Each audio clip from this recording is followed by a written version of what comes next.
It's Monday again, welcome back. Right, well, welcome to the new week, should I say. Alright, so if you are new to this channel, then please hit the subscribe button if you enjoy my content. And, hit the like button, share, comment. Helps the algorithm and will therefore help other people find the channel. Alright, so let's see, today I've got two announcements and then I want to talk about using foreign languages in magic.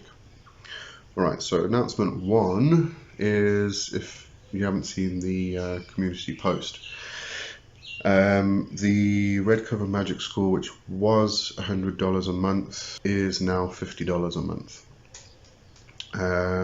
And what you can expect from the Red Cover Magic School is you get all of my video courses, my books. If you would like Reiki attunement, that's included also, and then all of the extra stuff that I put into the Grimoire, which is on the Discord channel. So you have to be on Discord in order to get the benefits, and we will also meet once a month. I'm probably going to do it every second week. We'll do it on a Sunday, and we'll meet once a month just to chat about everything that you've been learning through the video courses and the book and everything else, and any questions you may have regarding that. Alright, so that's the Magic School. Then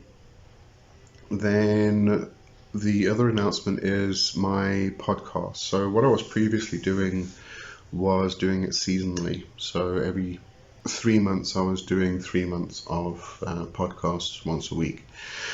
And that was basically taking the previous videos, finding out which were the most popular, and then converting those into podcasts. What I'm going to do is I'm going to scrap the seasonal thing, and I'm going to actually take this video, the Monday video, and then the Wednesday Ask Lee video, and I'm going to put them together, take the audio out of them, put them together, and add them as a podcast on Fridays. So if you do like to listen to podcasts, the link is in the link tree, which you'll find in the description below. But you'll find me on Spotify. Well, Spotify is my favorite. It's on Google Podcasts, I think it's called, and the Apple one as well. My preferred is Spotify, so I just tell you to go to Spotify. Anyway, so those are the announcements. So I'm still a bit sinusy, so I'm feeling a bit clogged up. Alright, so I was asked to talk about using foreign languages in magic, and how important it is, how important it is to actually pronounce things properly also. And I am not a linguist by any stretch of the imagination, just bear that in mind. I am terrible with languages, I'm terrible at learning new languages. But when it does come to magic and specific rituals, I do feel it is important to learn and understand enough of the language to be able to pronounce it properly.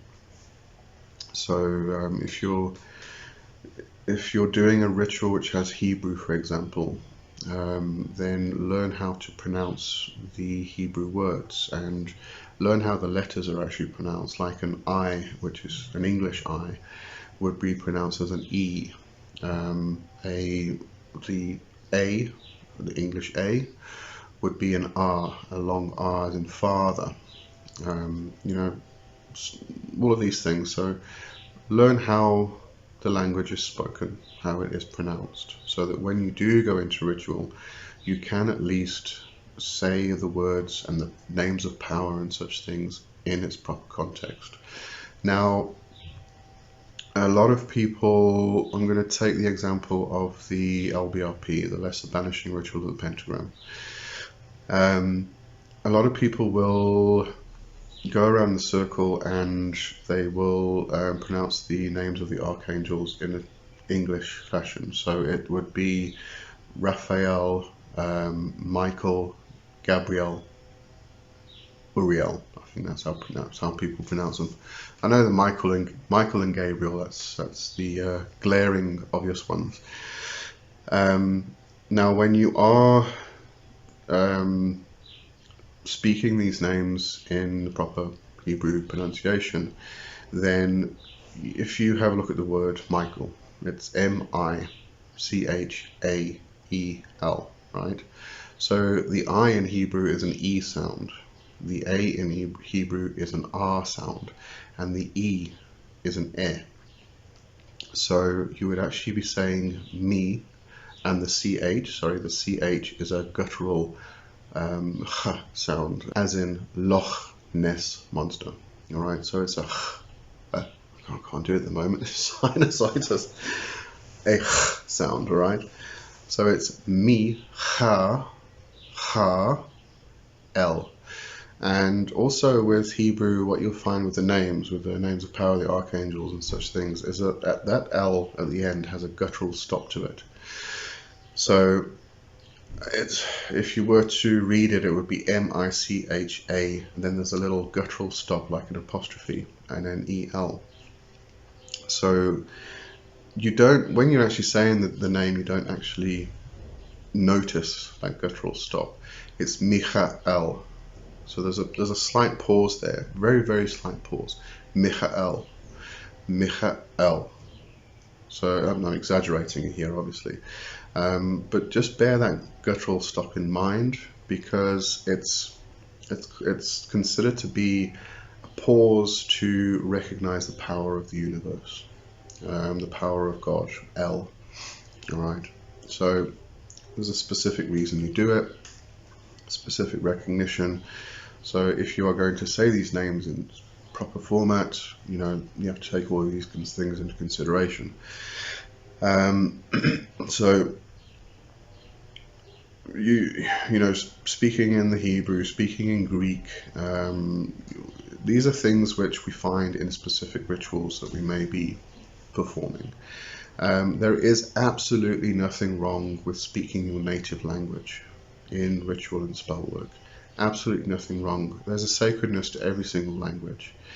But there's just, as I said, if you are working a specific ritual which has these foreign languages in them, you want to learn how to say them properly.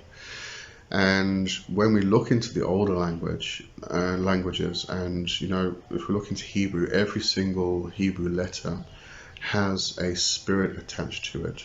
It has an angelic force attached to it.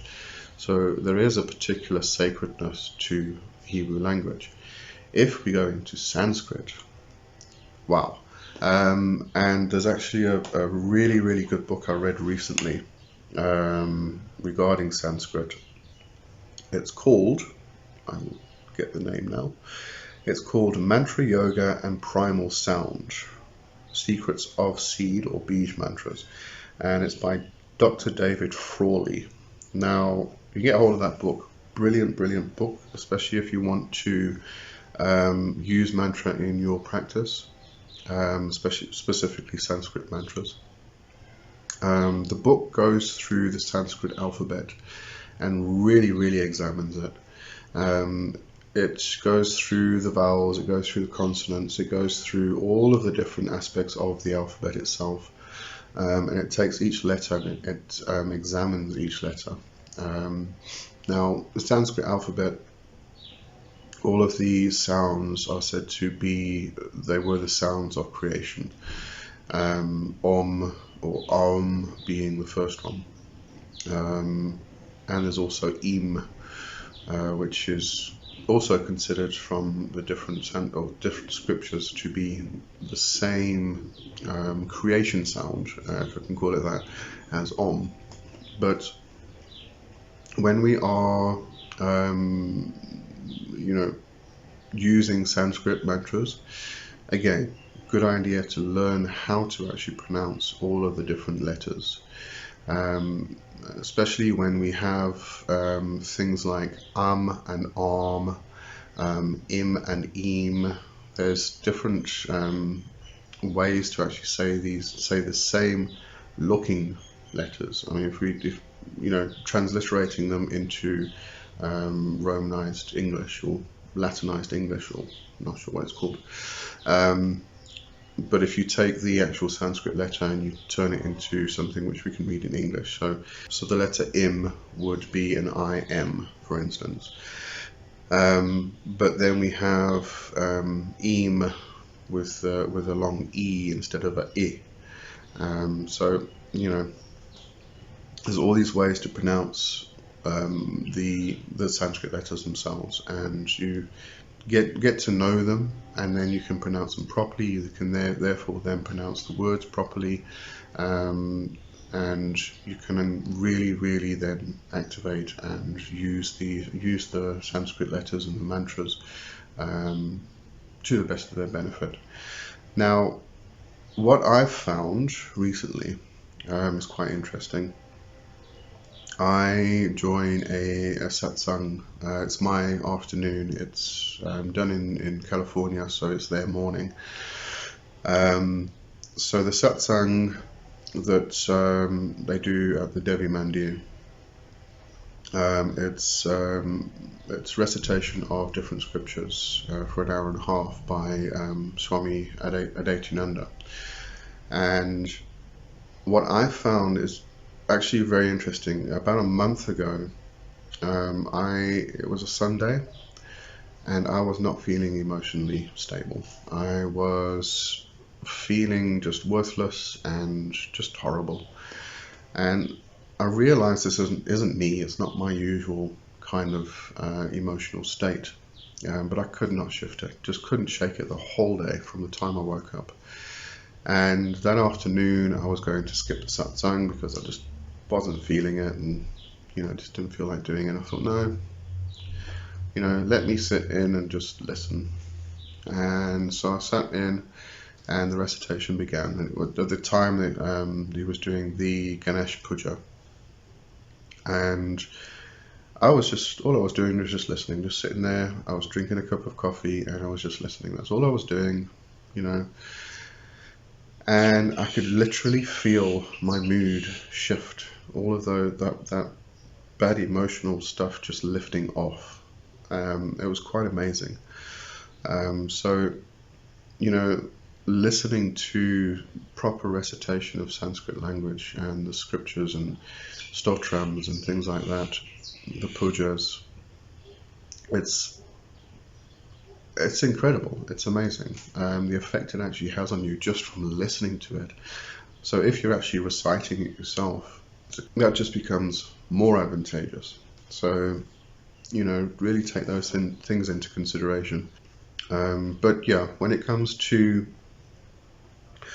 actually using language in a ritual, just as I said, you don't need to learn the language. It is good to learn the language. I mean, if you can become fluent in speaking the language and reading the language and writing the language, that would be fantastic.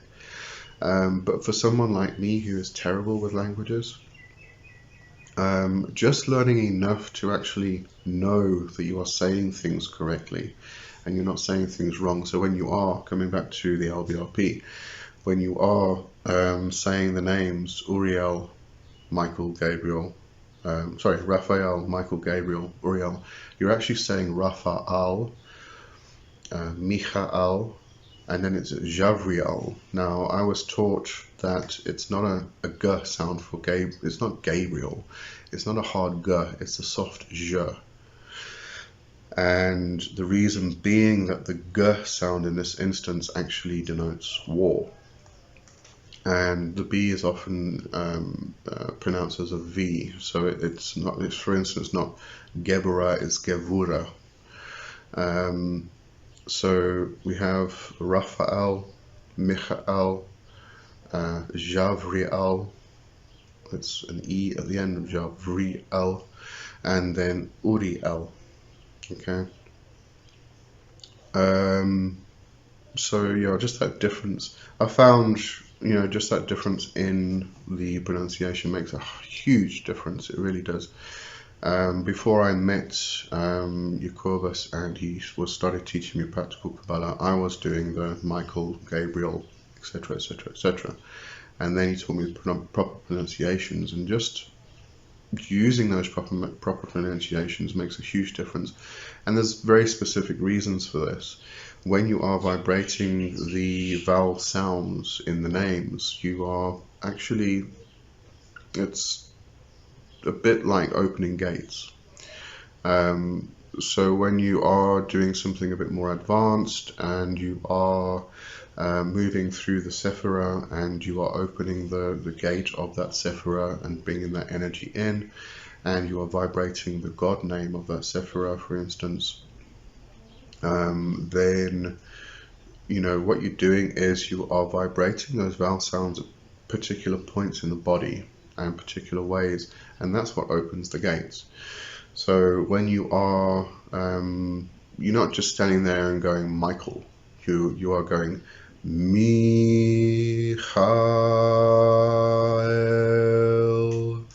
You're actually vibrating the name and the vowels in it and everything else.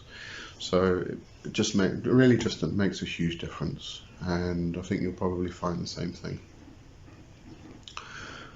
Okay, so I think that covers that anyway. And right, so I'll see you on Wednesday for Ask Lee. And yeah, have a great week until then. Cheers for now. Bye bye.